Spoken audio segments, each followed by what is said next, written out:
एक दिन एक भूखा कुत्ता कसाई की दुकान के पास भटक रहा था। किस्मत से उसे जमीन पर एक हड्डी पड़ी मिली। उसने झट से उसे उठाया और शांति से खाने के लिए किसी सुनसान जगह की ओर भाग गया। रास्ते में उसे नदी पर बने एक छोटे से लकड़ी के पुल को पार करना पड़ा। जब उसने पानी में नीचे देखा तो उसे खुद की परछाई दिखाई दी, लेकिन कुत्ते ने सोचा कि वो कोई दूसरा कुत्ता है जिसके हाथ में बड़ी हड्डी है। उसके मन में लालच भर गया, उसे वह हड्डी भी चाहिए थी। बिना सोचे समझे उसने दूसरे कुत्ते को डराने के लिए जोर से भौंका। जैसे ही उसने अपना मुंह खोला, उसकी अपनी हड्डी नदी में गिर गई और गायब हो गई। कुत्ता असहाय खड़ा अपने भोजन को बहते पानी में जाते हुए देखता रहा। उसने अपनी हड्डी भी खो दी जो उसके पास थी, सिर्फ इसलिए कि उसे ज्यादा की चाह थी। अपनी गलती का एहसास करते हुए धीरे धीरे वो उदास होकर चला गया। आइए इस स्टोरी को इंग्लिश में ट्रांसलेट करते हैं। एक दिन, वन डे, एक भूखा कुत्ता, अ हंग्री डॉग था, वॉज, भटक रहा। भटकने को क्या कहते हैं? भटकने को कहते हैं वॉन्डर। ये आपने पढ़ा हुआ है, WANDER, वॉन्डर। भटक रहा, पास्ट कंटिन्यूअस में वॉन्डरिंग। कसाई की दुकान के पास, नियर अ बुचर्स शॉप। सबसे पहले इसको लिख लेते हैं, ठीक है। किस्मत से, किस्मत से को क्या कहें? लकीली या फॉर्चुनेटली। उसे जमीन पर एक हड्डी पड़ी मिली। ही फाउंड, उसे पाई या मिली। ही फाउंड, क्या मिली? एक हड्डी। अ बोन, कहां पर पड़ी हुई थी? जमीन पर। लाइंग, पड़े हुए के लिए लाइंग कहते हैं, LYING, lying. Lying on the ground या फ्लोर भी आप कह सकते हैं। ये लीजिए, हो गया सेंटेंस। एक एक सेंटेंस को आराम से देखिए, कोई कंफ्यूजन नहीं होना चाहिए, ठीक है ना। यहां पर जैसे मैंने कहा, लकीली की जगह फॉर्चुनेटली भी आप कह सकते हैं। उसने झट से उसे उठाया, यानी उसको तुरंत उसने ग्रैब किया उसको। सही है, पिक भी कह सकते हैं, ग्रैब भी कह सकते हैं। He quickly grabbed it, he quickly grabbed it. और एंड, शांति से खाने के लिए किसी सुनसान जगह की ओर भाग गया।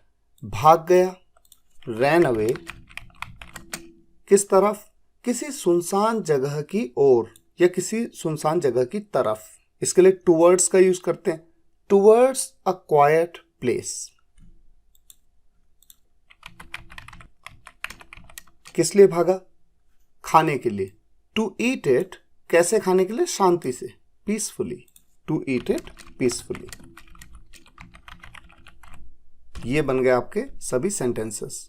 One day a hungry dog was wandering near a butcher shop. Luckily he found a bone lying on the ground. He quickly grabbed it and ran away towards a quiet place to eat it peacefully. अच्छा, ये quite है। कई students इसको quite कह देते हैं। Quite तो एक दूसरा वर्ड होता है, QUITE। क्वाइट का यूज आप कब करते हैं? इसका क्या मतलब होता है? पूरी तरह से। जैसे मैं पूरी तरह से खुश हूं, आपने मेरे लिए कुछ किया जिससे कि मैं बहुत खुश हूं, तो मैं पूरी तरह से खुश हूं, आई एम क्वाइट हैप्पी, है ना। इस तरह से क्वाइट का यूज आपने करना देखा है, और इन दोनों वर्ड्स के डिफरेंस को भी आपने समझा हुआ है, लेकिन मैं फिलहाल इसको थोड़ा सा रिवाइज किया आपके लिए। इसे कहने का तरीका है क्वाइट। क्वाइट मतलब शांत। तो प्रोनाउंसिएशन में आपको मिस्टेक नहीं करनी है। आगे देखते हैं कौन से सेंटेंसेस हैं। रास्ते में उसे नदी पर बने एक छोटे से लकड़ी के पुल को पार करना पड़ा। रास्ते में, ऑन हिज वे, उसे नदी पर बने एक छोटे से लकड़ी के पुल को पार करना पड़ा। उसे पार करना पड़ा। जब भी किसी काम को करना पड़ा, ऐसे में यूज करते हैं हैड टू का। ये आपने मॉडल वर्ब्स में पढ़ा है। ही हैड टू क्रॉस, उसे पार करना पड़ा। क्या पार करना पड़ा? एक छोटे से लकड़ी के पुल को। अ स्मॉल वुडन ब्रिज, ठीक है। नदी पर बने, जो कि कहां पर बना था? नदी पे। तो ओवर अ रिवर कह दें चलेगा, या फिर बिल्ट ओवर अ रिवर भी कह दें तो भी चलेगा। इसे लिख लेते हैं। ये देखिए, बन गया पूरा sentence. On his way he had to cross a small wooden bridge over a river. और जैसे मैंने कहा, built over a river, river के ऊपर बना हुआ ब्रिज। तो बिल्ट का अगर आप यूज कर लेंगे तो भी गलत नहीं है, नहीं भी करेंगे तो चलेगा।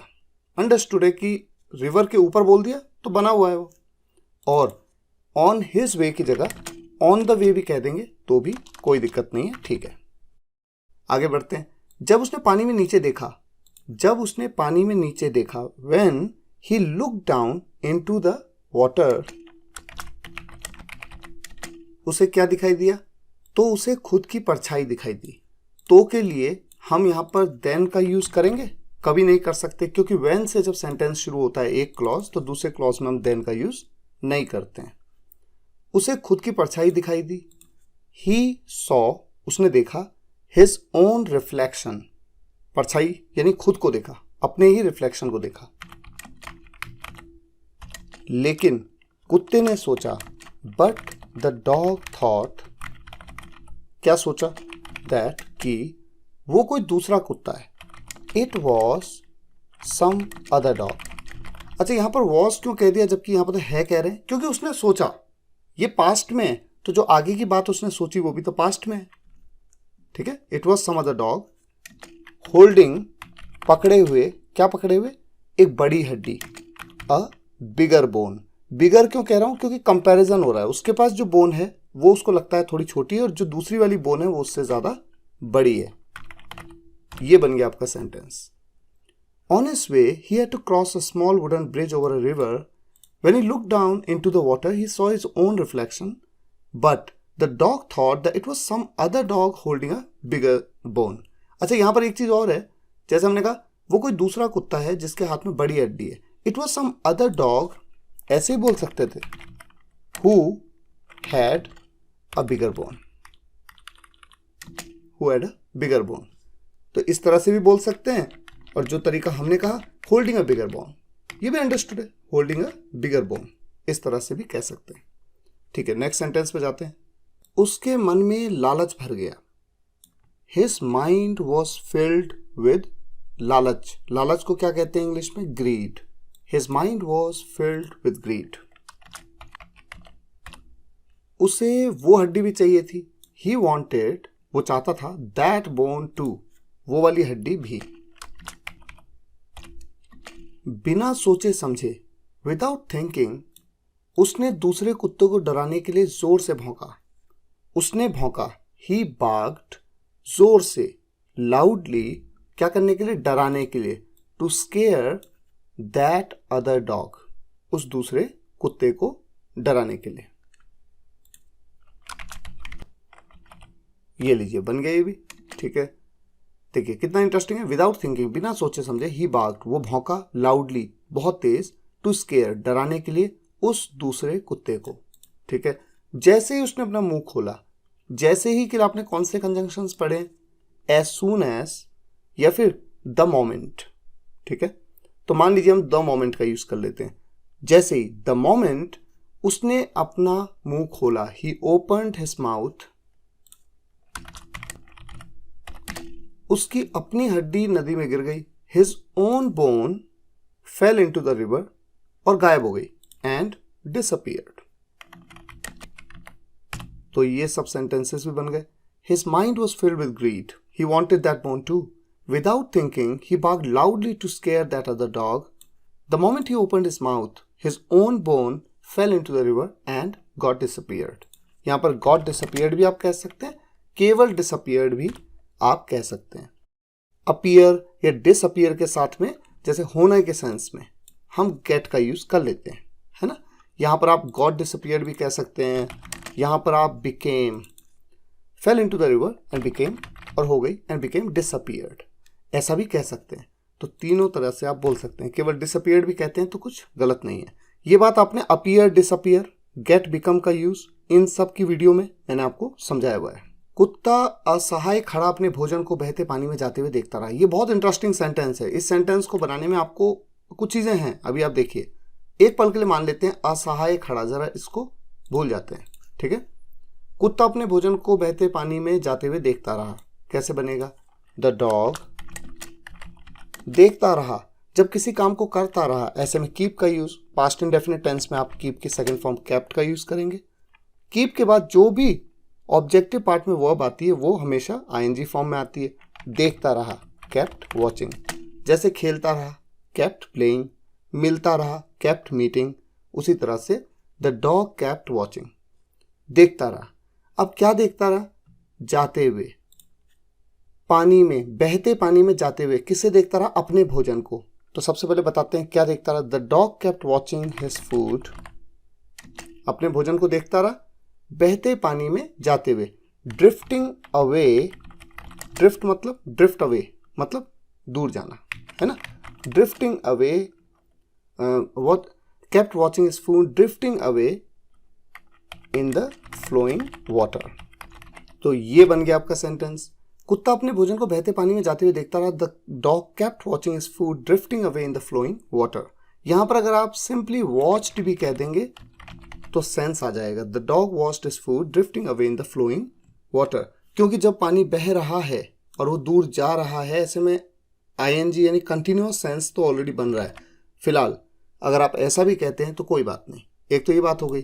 अब जब हम कहते हैं उस कुत्ते के बारे में एक एडिशनल इंफॉर्मेशन दी कि वो असहाय खड़ा था, तो एक एडजेक्टिव है ये, है ना, जो डॉग के बारे में। तो उस बात को अगर हम सब्जेक्ट का ही पार्ट बना लेते हैं तो वो थोड़ा सा एडवांस है, हो सकता है आप समझ पाए। असहाय खड़ा, स्टैंडिंग हेल्पलेस, ये देखिए इस तरह से। The dog standing helplessly kept watching his food drifting away in the flowing water। ये है इसका बिल्कुल एक प्रॉपर तरीका सेंटेंस को बनाने का, ठीक है। उसने अपनी हड्डी भी खो दी जो उसके पास थी। He lost his own bone too that he had। कितना इंटरेस्टिंग बना। He lost, उसने खो दी, his own bone, अपनी खुद की हड्डी भी जो उसके पास थी, he had, सिर्फ इसलिए कि उसे ज्यादा की चाह थी। सिर्फ इसलिए, क्या कहते हैं, जस्ट बिकॉज उसे ज्यादा की चाह थी, यानी वो चाहता था ज्यादा, ही वॉन्टेड मोर। बना ना इंटरेस्टिंग सेंटेंस, है ना। अब देखिए आगे की बात क्या है। अपनी गलती का एहसास करते हुए, रियलाइजिंग हिज मिस्टेक, अपनी गलती को महसूस करते हुए, धीरे धीरे, स्लोली, वो उदास होकर चला गया। He went away sad। बोल सकते हैं। अच्छा, यहां पर आप went की जगह पे walked भी कह सकते हैं। walked away sad। The dog standing helplessly kept watching his food drifting away in the flowing water. He lost his own bone too that he had just because he wanted more. Realizing his mistake, slowly he walked away sad। He walked away, वो चला गया, दूर चला गया, दुखी, sad, simple. तो इस तरह से हमने इस पूरी स्टोरी को ट्रांसलेट किया। आपने देखा कि किस तरह से इसे इंग्लिश में बनाया जा सकता है। तो जितना आप प्रैक्टिस करेंगे, आपकी जो आर्ट है सेंटेंसेस को बनाने की, वो उतनी बेहतर होती जाएगी और इससे आपको स्पोकन में भी बहुत मदद मिलेगी। मुझे उम्मीद है आज का ये वीडियो लेक्चर आपको पसंद आया होगा। पसंद आया हो तो वीडियो को लाइक करिएगा, शेयर करिएगा और कमेंट्स में जरूर बताइएगा कैसा लगा। मिलते हैं नेक्स्ट वीडियो लेक्चर में, तब तक के लिए टेक केयर, गुड बाय।